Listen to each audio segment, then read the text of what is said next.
Bueno, en primer lugar, bienvenida, querida Maris.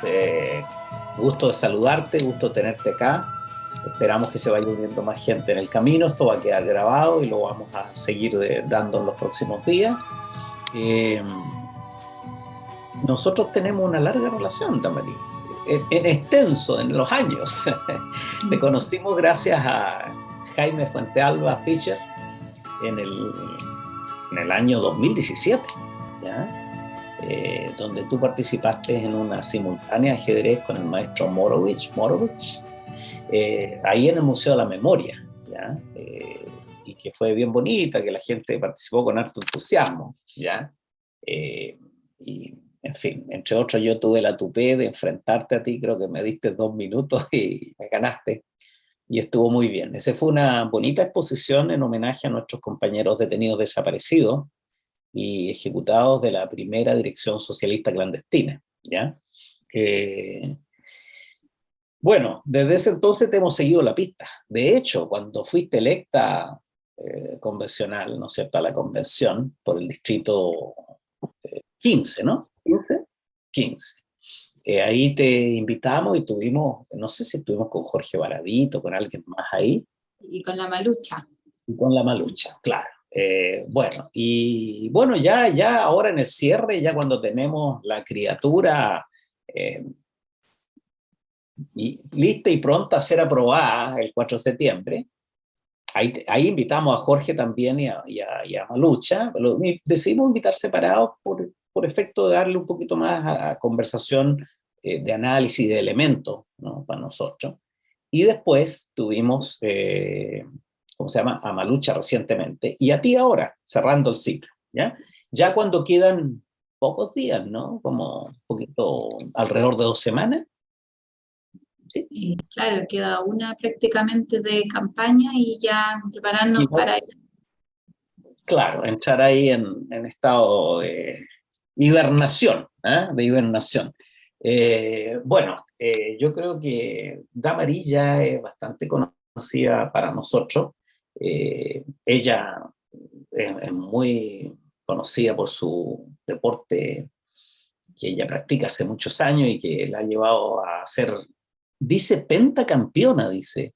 5 veces campeona, pentacampeona de ajedrez, presidenta de la Federación Chilena de Ajedrez también, como la primera mujer que ejerce ese rol, ¿no es cierto? Y también a nivel latinoamericano, ¿no? Impulsando que le llaman juego, ciencia, deporte, ciencia, ¿no? Tú estudiaste filosofía en la Chile, ¿no? Y algo de derecho también, ¿derecho? ¿Tienes cursos de derecho? 4 años estudié derecho. Ah, bastante. Me di cuenta que las leyes no me gustaban con la constitución que tenemos. Ajá, bueno, a lo mejor ahora vas a terminar y te gradúas. Puede ser que ahora me guste un poco más. De constitucionalista, de constitucionalista, ya, claro. Imagínate la experiencia.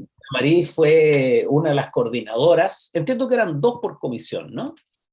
Sí, fuimos co-coordinadores con Matías Orellana, también de mi región. Él es militante del Partido Socialista, y los 2 fuimos electos como co-coordinadores de la Comisión de Derechos Fundamentales, que veía muchas cosas, y bueno, lo vamos a conversar acá porque mi comisión vio muchos temas de demandas sociales, pero además tuvo mucha participación ciudadana.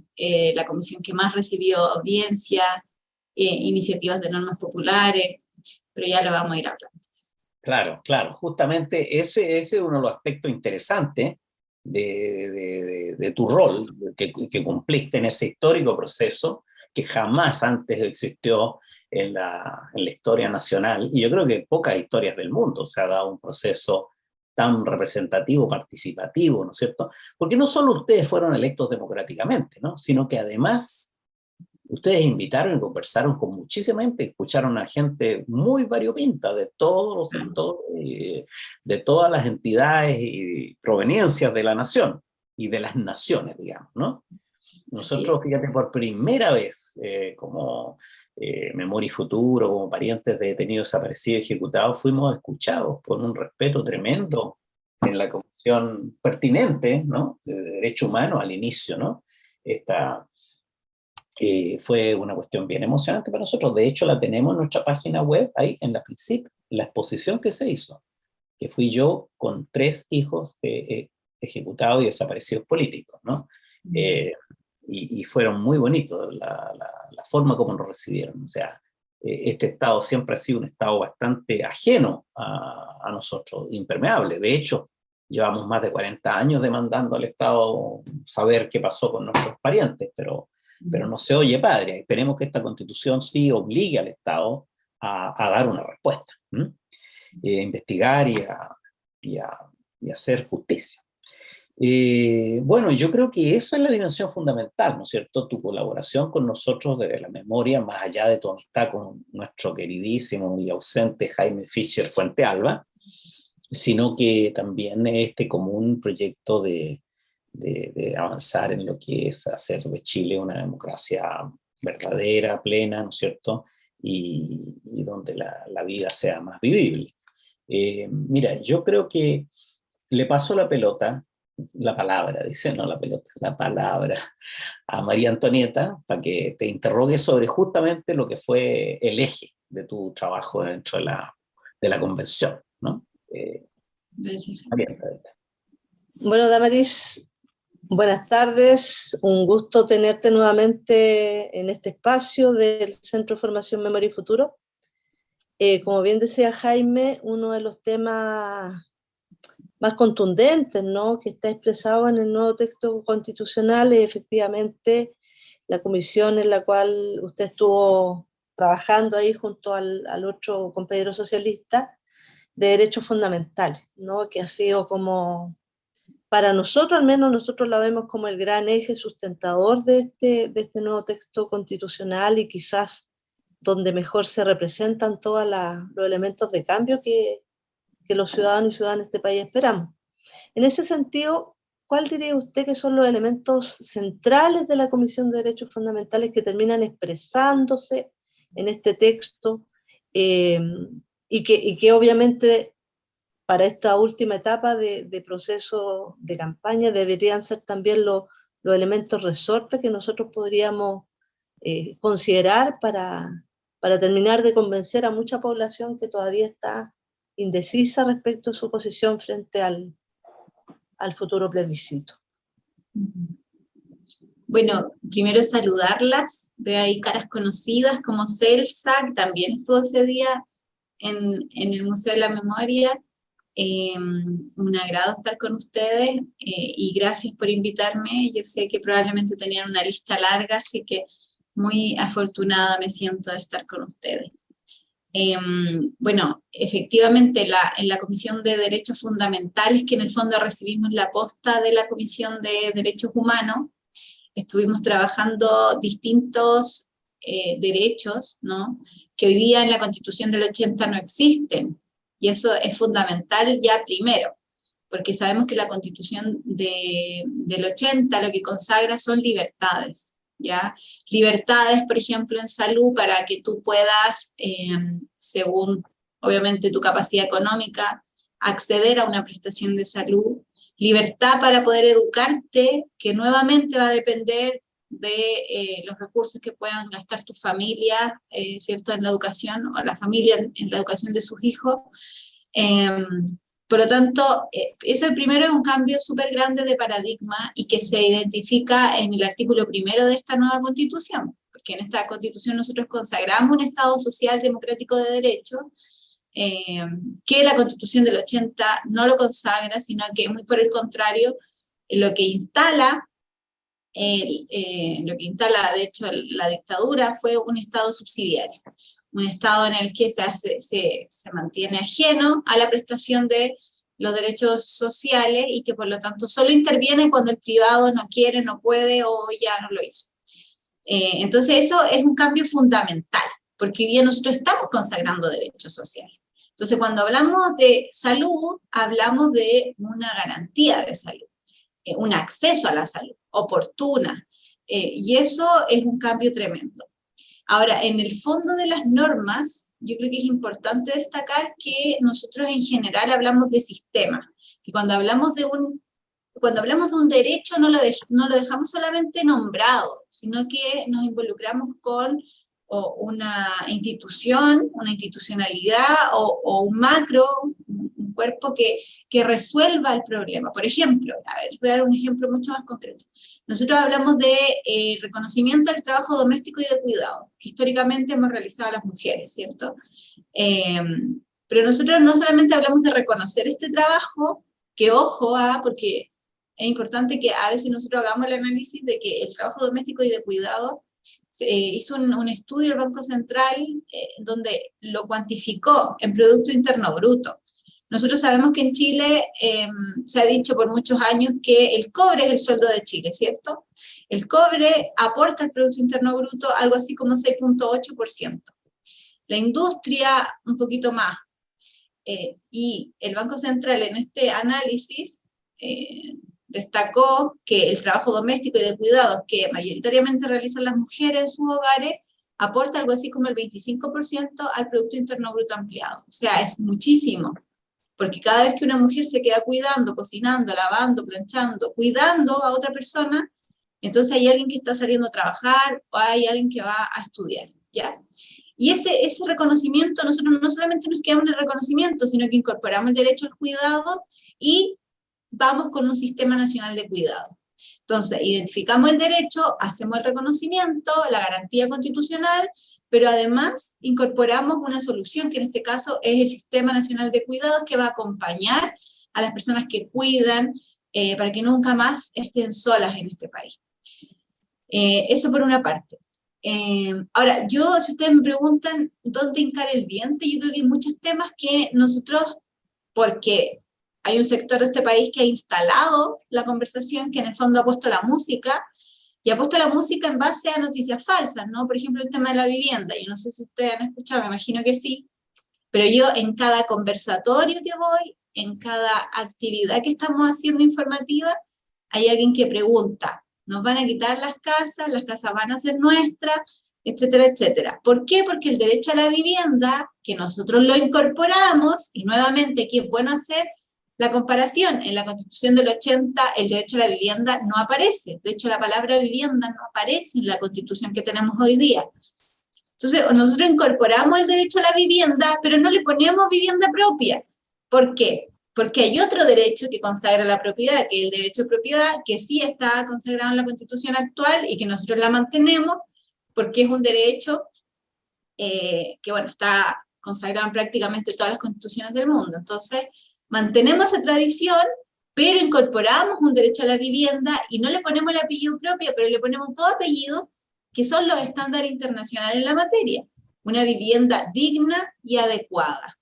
Y eso es súper relevante porque nosotros estamos acostumbrados a que en Chile se entreguen viviendas sociales que no son dignas, ni son adecuadas a el número de personas que tiene esa familia, por ejemplo, que no tienen condiciones de accesibilidad, por ejemplo, correcta. Ahí de repente a mí me sorprende mucho, pero acá mismo en Rengo vemos poblaciones que están al lado de, no tienen veredas, por ejemplo. No porque se le ocurra hacerlo ahí en un peladero, la gente no tiene un acceso, por ahí no pasa la locomoción, no tienen cómo movilizarse ni en bicicleta, por ejemplo, porque las calles son de tierra. Eso no puede pasar, o sea, ¿y por qué? Porque el derecho a la vivienda también va a dialogar ahora con el derecho al territorio y la ciudad, que también tiene que ver con la planificación territorial y que en el fondo no construyamos donde se nos dé la gana, sino donde sea apto construir. Eso es algo muy importante. Y lo otro que no le hemos dado relevancia como corresponde, yo creo, son los derechos de las trabajadoras y los trabajadores. Nosotros incorporamos varios derechos que no están, obviamente, hoy día consagrados, como el derecho a la negociación colectiva, el derecho a huelga, y estos derechos se incorporan ahora en la Constitución. Por lo tanto, creo que en materia laboral avanzamos mucho. Igualdad salarial, por ejemplo, entre las personas y que no nos discriminen por el género, por ejemplo, también se consagra, se prohíbe la precarización laboral.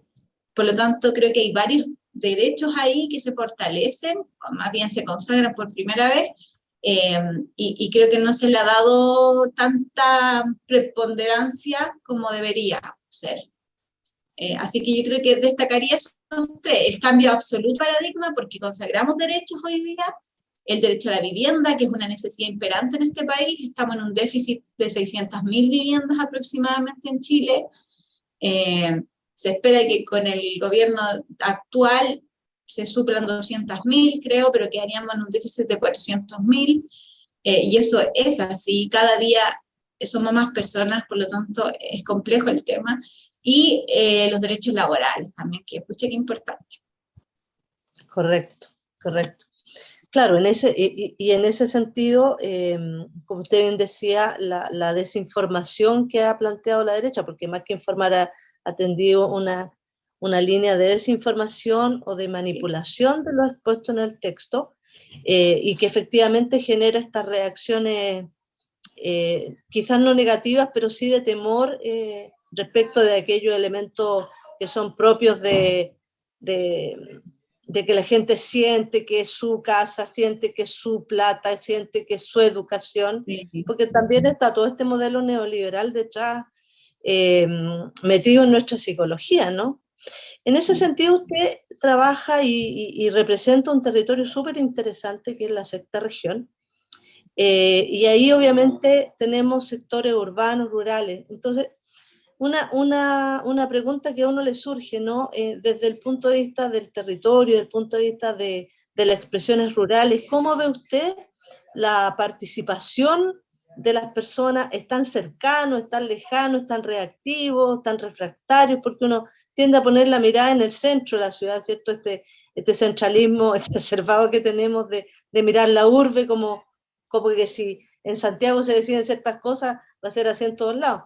¿Cómo usted lo ha visto en las zonas rurales que usted representa? Rengo, no sé, la misma Rancagua, Machalí, Paredones, que son muchas zonas rurales, un territorio muy extenso. ¿Cómo se ve la percepción respecto de la nueva Constitución? ¿Hay acercamiento?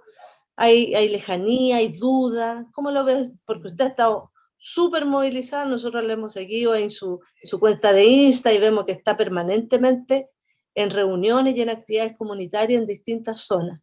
¿Cómo ve usted este mundo rural y la nueva Constitución? Mira, bueno, primero decir que hoy día hemos visto un cambio en el tema de las falsedades, ¿no? Lo que decíamos, cómo se han instalado temas desde la mentira. Hoy, al principio, cuando recién salimos de la convención, la gente tenía como hecha suya la mentira. Entonces la gente te decía, pero es que nos van a quitar la casa. Ese era como el comentario. Nos van a expropiar los fondos de pensión. Entonces, pero yo les decía, aprendamos a dudar de estas noticias falsas, porque si a ti te llega una información, lo primero es verificar si es cierto, dudar muchas veces cuando algo suena muy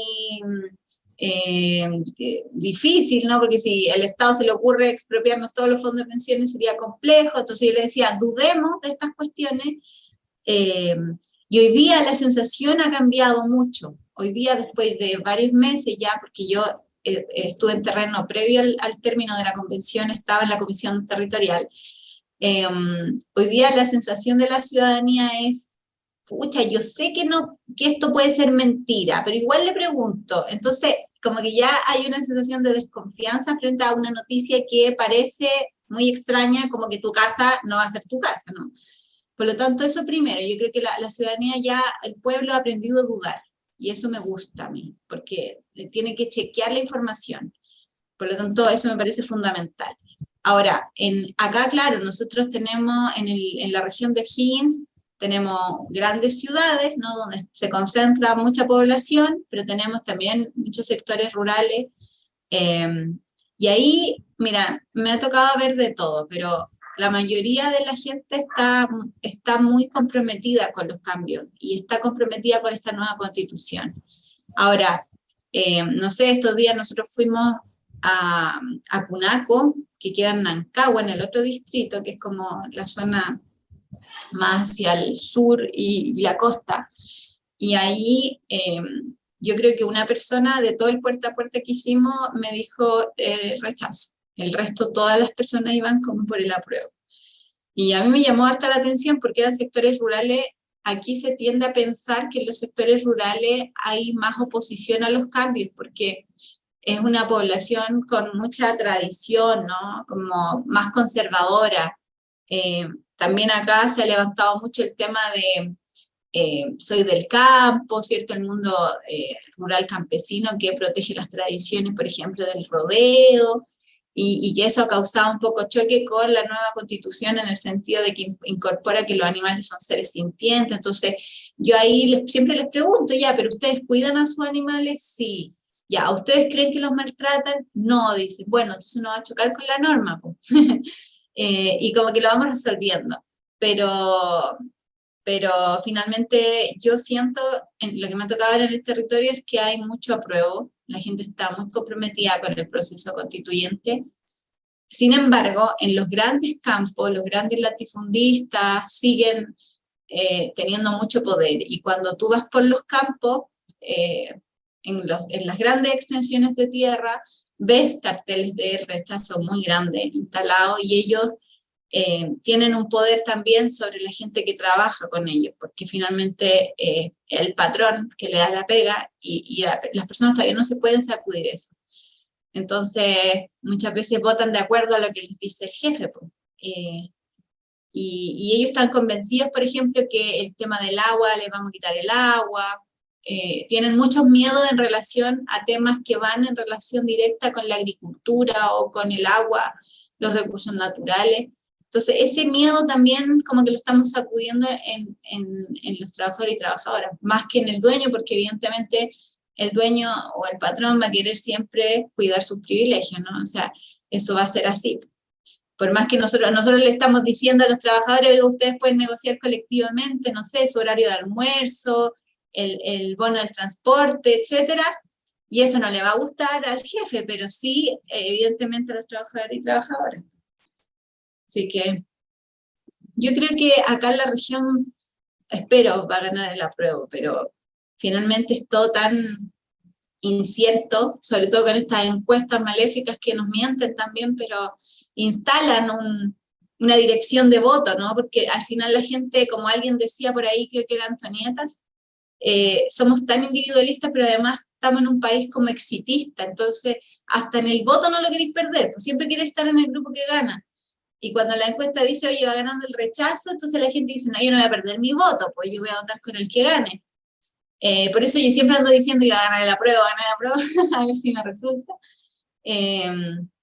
Pero yo la verdad que siento que en los sectores rurales acá, que no tienen que ver directamente con la gran agricultura, con los monocultivos, ¿no? Con este tipo de agricultura, van a votar a prueba. Buenísimo, sí. Sí, yo creo que eso que usted dice es fundamental, es decir, la condición de éxito, que en este país están tremendamente susceptibles, somos susceptibles al éxito, entonces nos gusta estar del lado de los ganadores, y efectivamente esta sensación que han generado las encuestas contrasta mucho con lo que ocurre en las calles, con lo que ocurre en los eventos, donde uno encuentra efectivamente que hay una población que está movilizada, con todas las limitaciones que tiene el enfrentar un proceso que es nuevo para todos, y que también desde el minuto cero contó con toda la parafernalia de los medios de comunicación que desprotegieron, desvirtuaron el proceso de la convención, y bajo esa línea intencionaron desde un primer momento una animadversión hacia el proceso constituyente. Pero esto que usted nos señala es súper interesante, porque en cierta medida este choque cultural que se produce, ¿no? Esto cuando usted nos dice lo que plantea el dueño de la tierra y este sistema de inquilinaje, que tenemos siglos en eso, versus que el trabajador o trabajadora pueda mirar este proceso constituyente como elementos de inserción real, porque también yo creo que lo valioso de esta Constitución, sobre todo en el capítulo de derechos fundamentales, es que además de tener un contenido ético muy poderoso, muy potente desde el punto de vista de los valores a los cuales establece el texto, establece también mecanismos y establece como camino y establece como definiciones muy concretas respecto de cómo se puede llevar adelante ese proceso. No es educación por educación, no, es una educación inclusiva, que toma en cuenta la neurodiversidad, que habla del sistema de acceso a la educación superior. Entonces, en cierta medida también uno de los elementos favorables que tiene el texto es que efectivamente es muy aterrizable y por ende uno lo puede comentar y contrastarlo, ¿no? Cuando se han hecho muchos ejercicios de representar los artículos, uno puede explicar los artículos con cierto nivel de propiedad, porque el texto también, bajo el cual se construyó, permite como esa operacionalización. Y en particular eso es súper importante en las zonas rurales de la quinta, la sexta, séptima región, que a veces también adolecen de un sistema educativo que los permita para esto, porque los promueva para este ejercicio, que significa un ejercicio ciudadano tan potente como el que estamos viviendo hoy día.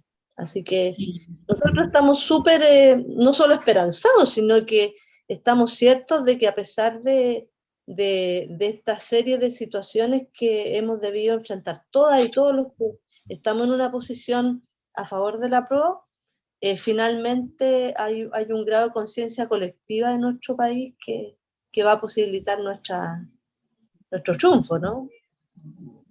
Y poner en jaque una vez por todas el piso del sistema neoliberal, lo que es la sustancia, lo que es la subjetividad del modelo neoliberal. Muy esperanzador también lo que usted nos plantea. ¿Cierto, Jaime, que ahí ese rescate es para nosotros súper importante? Abre tu micrófono, Jaime. Está silenciado, Jaime. Que aquí el administrador, él maneja todo, entonces te corta.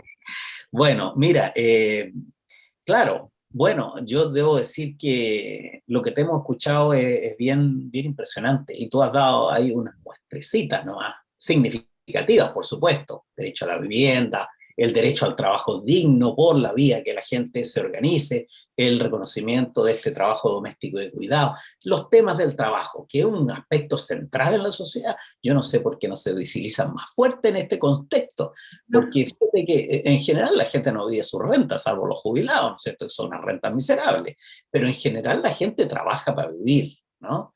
Y vive para trabajar. Pero lo interesante, o sea, es un tema central en la estructuración de las sociedades actuales. Lo interesante es que ustedes describen en los derechos fundamentales que son indivisibles e interdependientes, porque describen una serie de derechos sociales, políticos, libertades, ¿no es cierto? Muy armónicamente, son indivisibles e interdependientes, porque no vamos a tener algunos derechos y los otros no, es todo un concepto, ¿no es cierto? Y lo interesante también es que la Constitución, lo que ustedes, el trabajo enorme que hicieron y que fue aprobado por mayoría muy sustantiva, más allá del 2/3, mucho más allá del 2/3, en promedio fueron 117 votos, pero en artículos se lograron más de 140 votos, ¿no?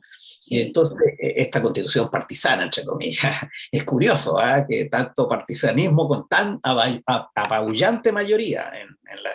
Mira, dice, a las personas individual y colectivamente, los derechos de las personas individual y colectivamente, los derechos de los pueblos originarios y las naciones indígenas, ¿no es cierto? Pero también hablan de los derechos de la naturaleza. Esto es novedoso, ¿no? Porque los sujetos de derechos son las personas en toda su variopinta diversidad, que aquí se las reconoce muy bien, ¿no? Desde los niños, niñas y adolescentes, ¿no es cierto? A todo tipo de personas, ¿no? Y sin distinción alguna, ¿no? Son todas sujetos de derecho. Pero aquí apareció la naturaleza.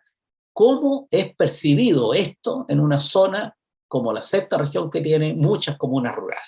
¿Cómo lo ves tú? Bueno, claro, ahí fue un trabajo largo. Nosotros dividimos las etapas en derechos fundamentales, como las discusiones. Lo primero fue fueron las definiciones generales en materia de derechos fundamentales. Después pasamos a los derechos civiles y políticos, donde están las libertades, ¿cierto? Donde está el derecho a propiedad, la libertad de conciencia, etc. Luego pasamos a los derechos sociales, donde está salud, vivienda, seguridad social, educación, etc. Y el cuarto grupo fue los grupos históricamente excluidos, donde, como bien Jaime ha señalado, estaban los derechos de los niños, las niñas, los derechos de las personas con discapacidad, las personas mayores, etc. Los grupos que en el fondo han estado siempre fuera de la norma constitucional. Claro. Y por lo tanto, en esta primera etapa que nosotros hicimos las definiciones, hablamos de la titularidad de los derechos. Y en general, claro, en materia, nadie podrá discutir que los derechos humanos son de los seres humanos, ¿no? Pero nosotros, como estábamos hablando de derechos fundamentales, ampliamos un poquito más y hablamos también de los derechos de la naturaleza. Esto es muy vanguardista, en el sentido de que incorpora y cambia esta mirada antropocéntrica a una mirada mucho más abierta que incorpora a la naturaleza como un sujeto de derecho y a los animales como sujetos de especial protección. Entonces hacemos esa distinción y a la naturaleza, evidentemente, no porque se nos ocurriera, sino porque es una necesidad imperante otorgarle cierta protección, ¿ya? Y no solamente le otorgamos ciertos derechos, sino que avanzamos a incluir la Defensoría de la Naturaleza, así como en materia de derechos fundamentales o de derechos humanos, incorporamos la Defensoría del Pueblo, ¿cierto? Que es un órgano que debe fiscalizar a los otros órganos del Estado en materia de vulneración de los derechos humanos. Incorporamos la Defensoría de la Naturaleza, que también debe fiscalizar a los órganos del Estado en cuanto existe una vulneración a los derechos de la naturaleza. Y acá en realidad lo han tomado muy bien porque tenemos muchos problemas ambientales en la región de O'Higgins. Tenemos zonas de sacrificio, tenemos zonas industrializadas, tenemos grandes impactos ambientales, tenemos problemas del agua, ¿no? Sequía, muchísima, saqueo también, y por lo tanto era importante avanzar en materia de derechos ambientales. Y bueno, y es importante lo que dice Jaime, son interdependientes en el sentido que también todos, ya lo dijimos en un comienzo, conversan entre sí. Cuando nosotros estamos hablando de derecho a la naturaleza, va muy relacionado con el derecho humano a vivir en un medio ambiente sano y ecológicamente equilibrado, ¿no? Nosotros tenemos ciudades completas en este país donde los índices de contaminación, en otro país del mundo nadie podría estar viviendo, pero aquí en Chile es como, normal. O tenemos esto de que haya 1 millón de personas recibiendo agua por camiones aljibe, lo hemos naturalizado, mientras abajo, ¿cierto?, en el pueblo la gente tiene que tomar agua por camiones, pero arriba hay campos de monocultivos consumiendo toda el agua. Entonces esas situaciones son las que estamos tratando de evitar y de poner a las personas, pero también a la naturaleza en el centro. Porque al final nos relacionamos, o sea, si se nos acaba la naturaleza, nos acabamos nosotros. Y ahí incluimos un principio que es el principio de justicia intergeneracional, que en el fondo todo lo que nosotros hacemos hoy día impacta a las generaciones futuras. O sea, cuando nosotros cuidamos a la naturaleza, lo estamos haciendo por nuestros hijos, por nuestros nietos, por las generaciones que vendrán. Y eso, bueno, es evidente. Así que acá lo han recibido bien. Les preocupa el tema del agua en el sentido de que, como hoy día nosotros acabamos con el código de aguas, en estricto rigor, en el tema de que ya no van a haber derechos de agua, sino que van a haber autorizaciones administrativas para que la gente use el agua, pero ya no la va a poder utilizar como una moneda de cambio, ¿no? Hoy día nosotros tenemos más acciones de aguas inscritas que realmente agua hay en este país. Y eso es algo, se ha transformado en un negocio, lo sabemos, y no puede seguir ocurriendo porque el agua se transforma en un bien común natural. Así que eso es lo que les preocupa, como que los pequeños y medianos agricultores están asustados con que les vamos a quitar el agua. Yo les digo, pero si ustedes son pequeños y medianos agricultores, al contrario, pues se va a mantener el agua, porque nosotros hicimos una priorización de los usos del agua. Lo primero es el consumo humano, porque consagramos un derecho humano al agua. La naturaleza, evidentemente, y el tema de la producción de alimentos. Es una segunda priorización. Entonces, evidentemente, nosotros sabemos que la mayoría de la comida, de los alimentos que llegan a nuestra mesa, los producen los pequeños y medianos agricultores, en un 70% más o menos. Por lo tanto, no se preocupen, y bueno, ahí estamos tratando de explicarles, pero ahí hay un poco de resistencia o de incertidumbre, que yo la entiendo, porque todo cambio te puede generar esa incertidumbre, pero bueno, hay que disipar las dudas y poder avanzar en el apruebo, así que eso más o menos. Súper, súper. Yo creo que este es como el eje estructurante, porque todo lo demás, a ver, aquí el primer artículo de la Constitución dice que esto, ¿no es cierto?, se define como un Estado social y democrático de derecho, ¿cierto? De derecho. No es una cosa arbitraria, está normado el derecho, el que funciona. Pero además dice que es plurinacional, intercultural, ¿no es cierto?, regional y ecológico. Claro, todas esas variadas dimensiones. Mira, yo creo que es bien cierto lo que dice alguna gente que yo le he escuchado por ahí, constitucionalista, o ustedes mismos, los constituyentes democráticos, en el sentido de que esta es una constitución que mira al siglo XXI, ¿eh? Porque sí, recoge los problemas que vienen de antigua data, pero que hoy día toman una magnitud, Mira, nosotros somos de la época de la Unidad Popular, yo por lo menos, ¿no? Entonces, de esa época, la cuestión ecológica, Celcita también se quiere sumar. Bueno, está bien. Mira, yo por lo menos, en ese entonces no tenía esa percepción que tengo hoy del deterioro medioambiental. 50 años atrás. 50 años atrás. Porque tú podías acá en Santiago ver todos los días la cordillera prístina, veías los pliegues de los distintos cerros. Hoy día ni ves la cordillera. Ves que haya sido una cierta masa atrás, pero ese es polución ambiental. Pero lo más dramático es lo que tú estás mencionando, la crisis del agua, ¿no es cierto? Las sequías prolongadas, etcétera, ¿no? Y todos estos fenómenos que están ocurriendo a nivel global de cambio climático, y que, como bien dices tú, nosotros tenemos que tener una mirada larga, no una mirada para un corto plazo, para este gobierno o el próximo gobierno, son para el futuro, para las futuras generaciones. Pero fíjate que hoy día se está estudiando cómo será la vida en Marte, y se están descubriendo formas de vivienda y de tratamientos de aire y de generación de oxígeno en Marte. Imagínate, mira las cuestiones que estamos. Cuando acá todavía podemos hacer que esta Tierra, planeta, único planeta donde se ha descubierto vida como nosotros la conocemos, pueda seguir siendo el sustento de esto. Entonces, ya no basta decir que hay una concepción, como tú bien dices, antropocéntrica, ¿no? Exclusivamente, tiene que ser una relación mucho más grande. Es ese punto, y el punto fundamental de hacer la vida digna, porque es lo que la gente fundamentó en el estallido social, ¿no? Donde realmente es una sociedad de derechos, donde la gente tiene la oportunidad de educarse, de sanarse, tiene el derecho a envejecer con dignidad, etc. Todas las cuestiones que están planteadas acá, ¿no?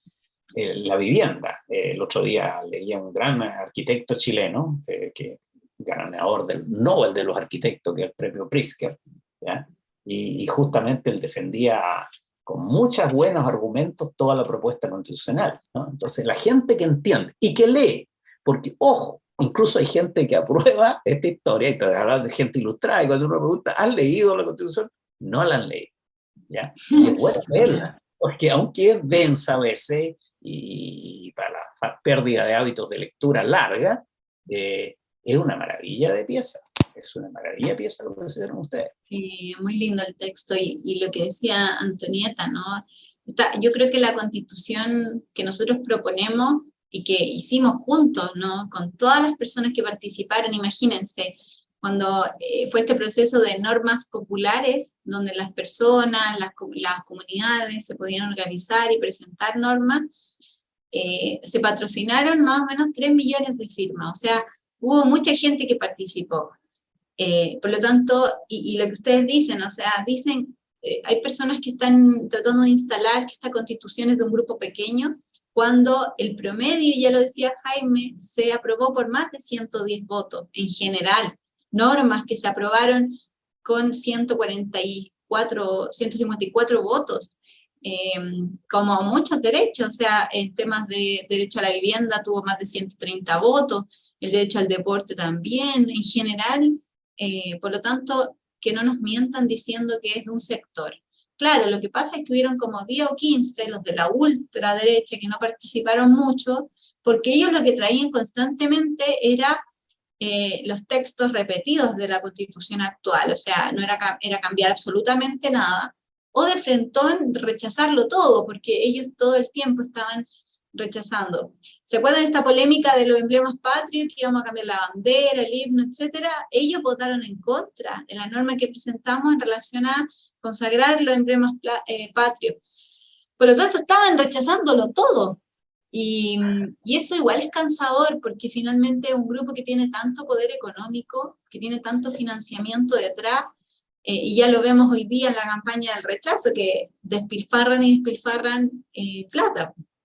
Por lo tanto, sí, esa lucha siempre ha sido un tanto desigual. Pero bueno, esta constitución que proponemos yo creo que tiene 3 sellos muy característicos. Primero, que es profundamente democrática, en el sentido no solamente de su génesis, que nace, bueno, junto a la revuelta, pero con una convención constitucional paritaria, con presencia de escaños de pueblo originario, en proporción a su población, ¿no?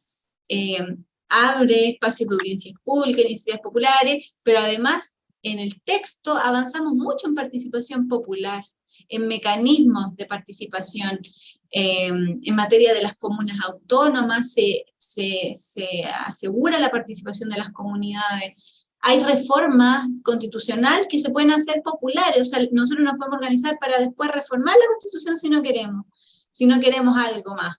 Para derogar leyes, por ejemplo, también la ciudadanía va a tener ese poder, y es profundamente democrática. El segundo sello es que es ecológica. Y ya lo decíamos, una constitución que se hace mirando hacia el futuro. Probablemente la constitución más moderna, bueno, va a ser, hablamos de derechos digitales, del derecho a emprender, pero con límites, ¿cierto? Le ponemos límite a la colusión, a la corrupción, y ese es el tercer sello, que es ética, o sea, una constitución que le pone fin a malas prácticas de la política.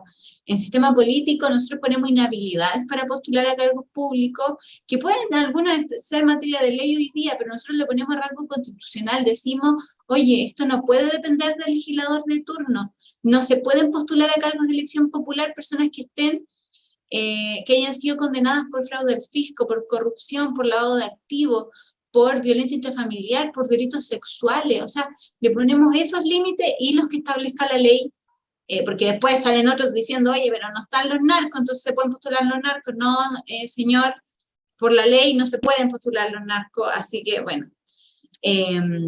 Y ese sello, yo creo que hacía falta también, hacía falta porque nos hemos acostumbrado a tantas conductas abusivas, tanto del mercado como incluso en la política. Y le ponemos ese atajo que yo creo que es necesario. O sea, cuando nosotros, por ahí, Antonieta decía, ¿no? Estamos tan con este chip del individualismo, del sistema capitalista extremo, que en el fondo cada uno se rasca con sus propias uñas, y eso está comprobado que también es porque falta Estado, porque el Estado nos abandonó. Entonces las personas se sienten solas. Y cuando nosotros avancemos en consagrar derechos sociales, cuando avancemos en profundizar la democracia, vamos a tener mayor cohesión social. Nos vamos a sentir parte de algo. Pero esto no va a tardar un mes, un año, 2 años. Probablemente van a tardar más años. La Constitución del 80 se demoró muchísimo tiempo en instalarse y en dejarnos ese chip metido en la cabeza. Por lo tanto, esto va a ser un camino largo, no es una varita mágica, lo sabemos, porque los cambios van a tener que ser paulatinos, pero yo sí tengo mucha fe en que va a entregar esos frutos. Así que para destacar esos 3 sellos, a lo mejor ustedes en sus conversaciones también los pueden relevar, porque que le pone un freno a la corrupción, cuando la Constitución del 80 nunca nombra la corrupción tampoco, y que profundiza la democracia mediante mecanismos de participación popular. Súper. Súper. Mira, yo creo que mientras más la conoce uno, más se enamora de esta Constitución, ¿eh? Nos vamos fanatizando aquí con la Constitución. Sí, una cosa bonita. Ahora, lo que tú dices es muy cierto. Esto nos abre una oportunidad, ¿no? Y vamos a tener que defender la debida concreción progresiva de esta Constitución. Eso va a ser difícil, pero mucho más difícil va a ser lo que tú dices, el cambio cultural. Y para eso nosotros tenemos que luchar porque se haga realidad una de las cuestiones que acá está planteado en los derechos fundamentales, que es no solo la libertad de expresión, sino la pluralidad de los medios de comunicación. Porque tú ves hoy día, las radios, los grandes consorcios radiales están en las manos mismas del poder que tiene la televisión, que tiene la prensa escrita, etcétera, etcétera, y con la cual te manipulan todo el día, te instalan historias, ¿no? Por lo tanto, yo creo que este es un trabajo de gran largo plazo, porque yo quizás tenemos que pensar en las futuras generaciones, porque yo creo que ya nosotros tenemos el chip ya jodido, ¿eh? Ya estamos medio liquidados, porque este es un sistema muy perverso, porque nos individualiza, incluso en nuestra miseria, pero nos da placebos que podemos entonces nosotros realizar por la vía, por ejemplo, del consumo. ¿Ya? El consumo es uno de los placebos bien importantes, y lo otro nos asusta. Nosotros somos animales asustados. ¿Ya? Yo, por ejemplo, creo que es muy insano ver la televisión, los noticieros de la televisión. ¿Eh? Es mejor leer la noticia posterior. Pero cuando uno ve las noticias, lo inmediato que tiene que ir a tomarse son varios Valium, no un Valium, varios Valium, porque queda turulato. ¿Ah? Y eso, ¿sabes cómo queda desconfiado? Queda desconfiado del vecino. Yo a mi vecino lo miro muy sospechosamente, ¿eh? Te lo digo. Ay, no. No, digo, no. Es que yo estoy pensando que ya estamos jodidos. Tenemos que pensar en el futuro. Y esta Constitución nos habilita a hacer un futuro distinto, donde realmente esta sociedad hermano, que es un ideal cristiano y un ideal marxista, puede realizarse sobre la base de la justicia, sobre la base del respeto, sobre la base de la fraternidad, ¿cierto? Y bueno, yo creo que voy a pasar la pelota a la compañera Cecilia para ver si hay alguna pregunta. Yo creo que nadie le ha sacado el trote a esta Damaris, que es muy talentosa. Porque no veo preguntas, yo acá simplemente veo agradecimientos, ¿no? Parece que están todos convencidos aquí. Sí. Sí, a mí me gusta ir cuando la gente no está convencida, porque ahí conversamos. Para la próxima te vamos a traer unas galletas que vengan para el lado del rechazo, o de la indefinición. Siento que estoy en el programa Los 100 Indecisos, más arreglado ese programa. Sí, más arreglado que un vaso para el 18, ¿cierto? Sí. Cecilia, ¿no es cierto que no hay preguntas? No, pues no la hay. Hay una pregunta, sí. La hace el compañero Orlando Mardones desde Berlín. Así que hay saludos de que hay 6 horas de diferencia, así que son aproximadamente las 2, 3 de la mañana ya. Dice, compañera, ¿qué opina de algunos ex constitucionalistas que hoy tienen otra opinión? Yo creo que esto está dirigida a algunos que son no de derecha, sino que los que eran más de centro izquierda, ¿no? Los compañeros por ejemplo, ahí Felipe Herboe, ¿cierto? Claro. Bueno, es lamentable, porque... Bueno, sí, fue a Chaín, ¿no? Fue a Chaín, claro, estos chiquillos que... Mira, a mí mis respetos para Esquela, porque él fue una persona que estuvo de la mitad, un poquito para la derecha, trabajando ahí en el centro, se mantuvo. Claro, porque en la convención éramos mucha gente de izquierda, de la izquierda, todos distintos, sí, porque ustedes saben, compañeros y compañeras, que para la izquierda la distinción y los colores no es tanto, los de la derecha son más ordenados, habían 2 grupos nomás. Acá en la izquierda era un grupo grande, pero muy diverso y disperso. Claro, y esta gente se mantuvo al centro, pero por ejemplo Esquela es una persona que lo entrevistaban mucho en la tele, pero cuando él dijo yo voy a votar a prueba, porque fue un ejercicio democrático y todo el tema, ya lo dejaron de entrevistar, no apareció más en la tele. Y mis respetos para Esquela. Gente, claro, como Arboe, por ejemplo, fue una persona que él intentó trabajar con nosotros. Yo lo tuve, de hecho, en la Comisión de Derechos Fundamentales. Él iba a nuestras reuniones, nosotros presentábamos algunas normas, ¿cierto? Algún escrito, y luego indicaciones, cuando le arreglamos una coma, le arreglamos unas palabras, y él, ¿saben qué hacía? Nos copiaba las indicaciones, entonces las presentaba como que fueran de él.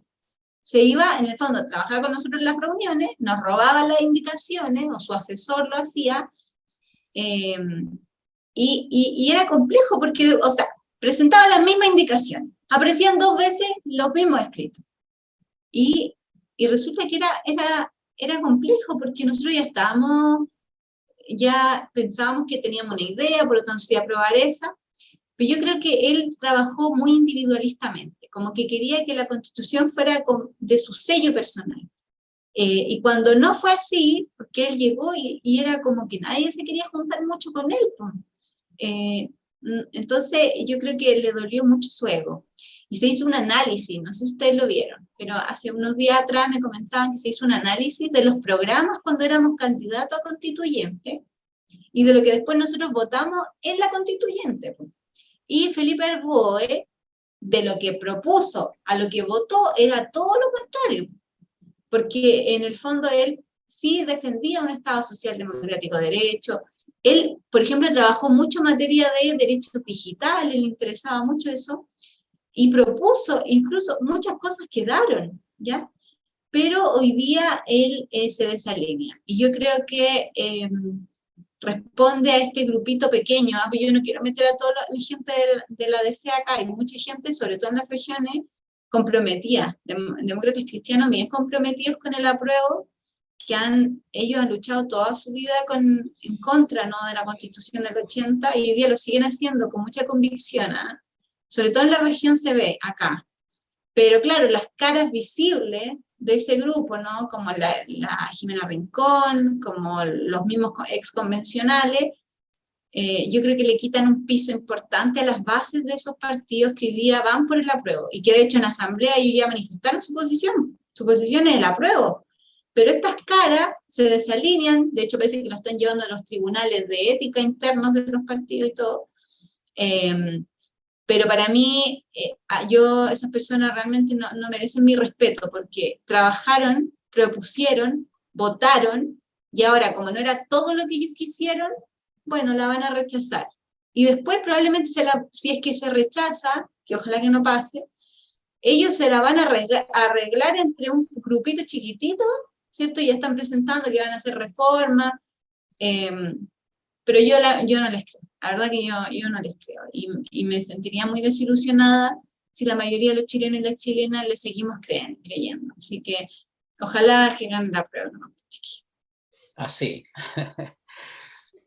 A mí me gustaría hacerte una consulta, Damaris, referida al tema del agua.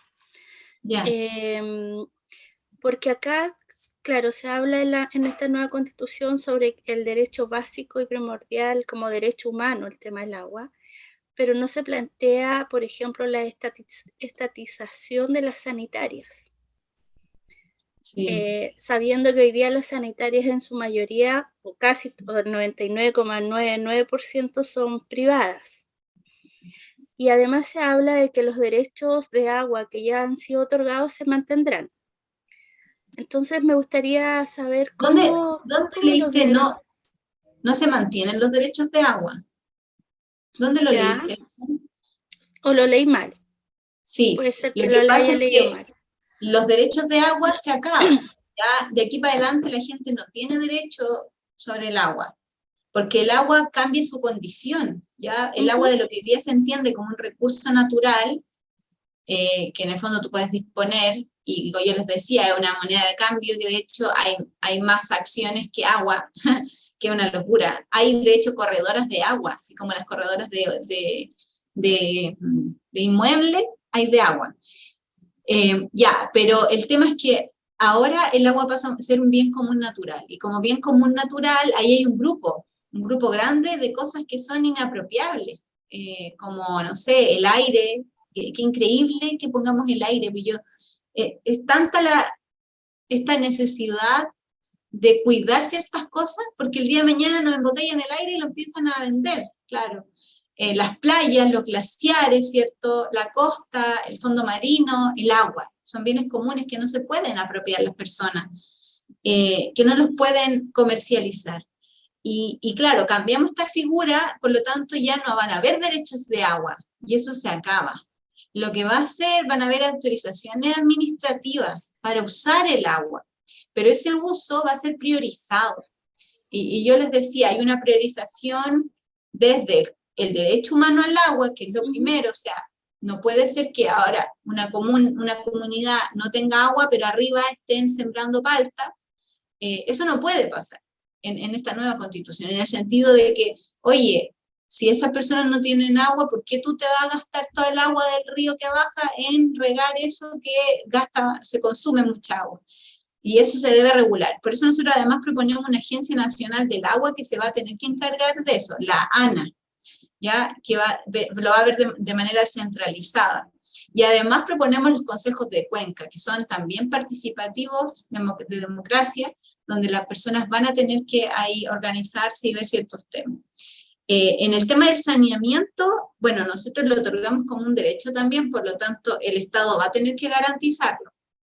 Ya, eso es así. La norma de hecho dice, toda persona tiene el derecho humano al agua y el saneamiento suficiente, saludable, aceptable, asequible y accesible. Es deber del Estado garantizarlo para las actuales y futuras generaciones. Bueno, en general hay todo un apartado de agua que es súper amplio. Estoy aquí revisándolo porque es muchísimo. Pero no habla de lo que te consultaba sobre la estatización de las sanitarias, no habla. No habla. Lo que pasa es que, a ver, en general, como estatización de ciertas cosas hubo mucha oposición, ¿ya? Había este afán de hacer sistemas nacionales de cosas, por ejemplo, el Sistema Nacional de Salud, pero en que fuera universal, público, integrado, pero no estatal, ¿ya? Como que la visión, y ojo que eso, por ejemplo, ha causado mucho miedo en la ciudadanía. Como que cuando tú le decís, no, es que va a ser estatal, van a decir, es que todo va a ser estatal. No va a ser todo estatal, va a ser público, ¿ya? Y ahí hacemos esa distinción. Entonces, el Estado va a tener que hacer la rectoría en materias de agua, pero lo va a tener que solucionar. No llegamos a hilar tan fino, compañera, pero ahí quedó abierta para que los legisladores lo regulen, y ojalá que no sea como existe hoy día. Entendiendo o sea, que, privado, claro. Claro. Pero, y sobre lo que es la Agencia Nacional de Agua, esta viene un poco a sustituir lo que es la CIS.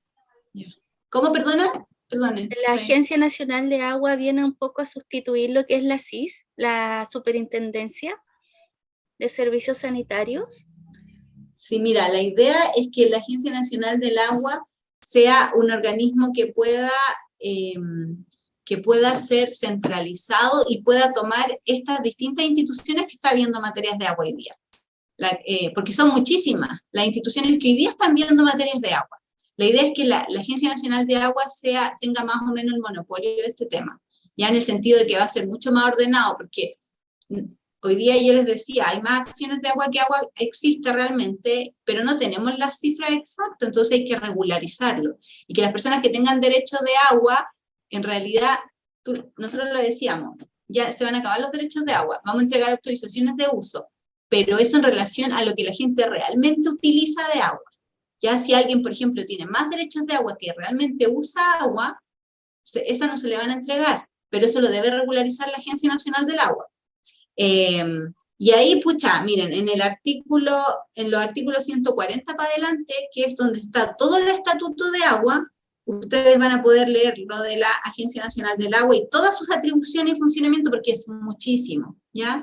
Aquí podríamos estar media hora, pero lo que nosotros queremos es que la Agencia Nacional del Agua pueda coordinar todas estas instituciones que están viendo materias de agua hoy día, ¿ya? Porque son muchas, la verdad. Y hay personas que también están medio asustadas por eso, pero bueno. ¿Van a continuar con sus pegas? Sí, que no piense la gente que va a perder el trabajo. De hecho, pusimos una norma transitoria específica en que nunca disminuyen los derechos de las personas que hoy día están trabajando en el Estado, en alguna de estas instituciones, sino que puedan trasladarse, puedan trabajar en estas nuevas agencias, para que no se asuste nadie que está trabajando en alguna de estas instituciones. No hay más. Sí, no hay más preguntas. Sí, yo igual ya me debo retirar porque tengo que ir a ver un temita de salud ahora, pero un agrado haber estado con ustedes una horita aquí conversando. Ha sido para nosotros un agrado ver, bueno, ya para mí no es sorpresa, pero yo creo que para muchos sí, una grata sorpresa, ver el tipo de gente joven, talentosa, formada, inteligente y conectada con el pueblo, con la raíz de lo que está ocurriendo en el territorio, como Damaris. Así que un honor para nosotros, Damaris, que tú siempre tengas una buena disposición. Para los compañeros que se comunican desde fuera, en el caso del compañero desde Quito, Ecuador, hermosa ciudad, bienvenido, pero usted la tiene fácil porque estamos acá en el mismo paralelo, mismo uso horario. Pero el compañero de Alemania ya demagógicamente le prometí que los próximos encuentros los íbamos a hacer en horario diurno, para que no tenga que trasnochar. Y ahí había un compañero de Austria la otra vez que tampoco lo nombré, pero vamos a invitarlo en horario diurno. Eso tendrá que ser un sábado en la mañana. Bueno, pero eso será después de que ganemos el 4 de septiembre, ¿ya? Eso, hay que ir con toda la acá se ha instalado lo que decía Damaris, se ha instalado la idea mediática de que, pucha, que el rechazo la lleva, no, eso son mentiras, mentiras comunicacionales muy bien estructuradas e instaladas, que hasta a mí mismo me han llegado a confundir, y la compañera Antonieta la otra vez me llamó a terreno, me llamó la atención. Tiene toda la razón la compañera, porque yo he empezado a preguntar a la gente que está en el territorio, distintas comunas populares hiperpobladas, comunas populares en Santiago de repente hacen más de una región, y afuera, y dice, ¿sabes qué? Va muy bien el apruebo. Vamos a ganar fuerte, decente, no tanto como el plebiscito entrada, pero contundente para que por un rato se queden callados. Ese rato va a ser 48 horas. Sí, compañera, no hay que confiarse, sí, pero hay que ir con la esperanza y siempre soldados, chiquillos y chiquillas, porque aquí cada uno de nosotros tiene ese, si está ahí en la fila del negocio, si está, no sé, donde vaya, ir evangelizando con el apruebo nomás y como disipando esos miedos, porque de verdad yo a veces abrazo a la gente en el sentido de, pucha, entiendo tu incertidumbre, pero aquí tampoco yo les digo, estos son cambios paulatinos, nada va a ser de un día para otro, nos vamos a poder ambientar, y esa tranquilidad que igual la gente necesita escuchar de repente. No vamos a afrontarlo así como, tú soy tonto, ¿cómo estás indeciso? No, porque hay gente que es un proceso, cada uno lo vive de manera distinta. Nosotros estamos convencidos y con fuerza, pero hay gente que le cuesta un poquito más los cambios. Así que eso. Gracias, chiquillos. Cuando quieran, a ver si un día hacemos algo con ajedrez también. Jugamos unas partidas. Pues, ya. Bueno, perfecto. Vamos a cobrarte la palabra. Un abrazo. Sí, cariño, Celso, un abrazo grande. Cuídense. Que estén muy bien. Chao. Chao a todos, compañeros. Que estén muy bien.